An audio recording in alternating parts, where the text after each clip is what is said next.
Joining me now, Anne-Marie Hauser, Romney campaign surrogate, former communications director for Governor Tim Pawlenty's presidential campaign. Anne-Marie, good afternoon to you.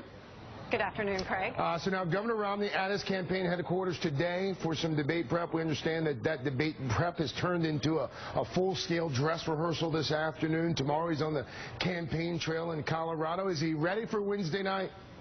Oh, I think so. I think it's going to be a great opportunity for Governor Romney to finally have his chance on this stage to be up against President Obama. And I think he'll finally get an opportunity to cut through all the negative noise and the clutter that has been on the airwaves and has been targeting voters. And this will be his chance to cut through that noise and really speak directly to voters. Governor Romney down at least in 9 recent swing state polls. Most regard Wednesday's debate as his last best chance to win over voters. How is his message, or perhaps even his tone, how is it going to be different Wednesday than what we've seen and heard so far?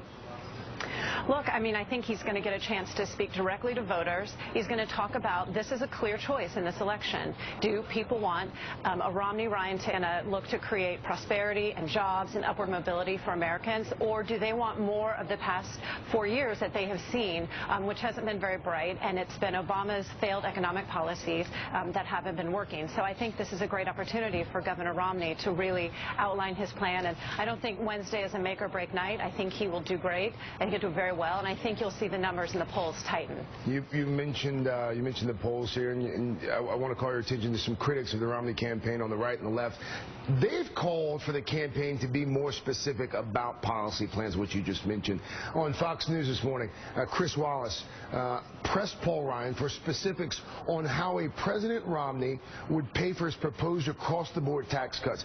Here's how their heated exchange ended. Take a look. Okay. Lowering tax rates by broadening the tax base works, and you can. But I have to. Let me just. You haven't given me the math. No, but you. Well, I don't have the. It would take me too long to go through all of the math. But let me say it this way: you can lower tax rates by 20% across the board by closing loopholes and still have preferences for the middle class for things like charitable deductions, for home purchases, for health care. Now, here's the thing, Anne-Marie. It's a fair point that voters want to know how a President Romney would pay for those tax cuts without adding to the deficit. Will Wednesday be the night that he finally gives voters specifics? Right. I think a debate is an opportunity to provide more specifics. I think they have provided a lot of specifics. And I think the overall point here is that Congressman Ryan was making is that they offer a clear choice of creating jobs, growing the economy with their tax plan, whereas President Obama's plan would raise taxes on small businesses, job creators, and do more to have a government-centered economy, which is what we've had for the past 4 years, and we're still at 8.1% unemployment with Americans looking for jobs. So I really think that, you know, that President Obama can't change the facts on Wednesday night, and I think the contrast will be very clear. So let's talk about that figure you just put out there, 8.1% unemployment, and that could be a conservative estimate when you take into the fact that folks who've just stopped looking. That's been the economic reality in this country for several months now. But Governor Romney has not been able to move the needle. In fact, in many of these battleground states, the needle has started to move in the opposite direction for him, despite these numbers that you just pointed out. Why is that? Why has the message not resonated yet with just 37 days left?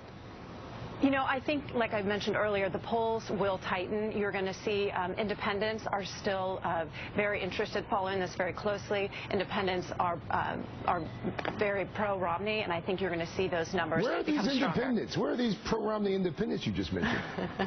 Look, if you look at the independent numbers, there's going to be new polls coming out this week. I mean, keep an eye on independents. I think they're going to continue when the reality of 23 million people looking for jobs. I don't think they want 4 more years of 23 million people looking for jobs when we've had 4 years to turn this around, and it hasn't happened. And I think that when it comes time to choose, 36 days is a lifetime in politics, and we still have debates. It's going to be a jump ball to the very end. And I wouldn't want to be President Obama, who has to explain to the American people on Wednesday night why the unemployment rate is stuck at 8.1%. You mentioned undecided independent voters, and I think you and I both know that's like 63 people left in America right now. But good luck to you. Thank you so much for your time on this Sunday afternoon, Anne-Marie.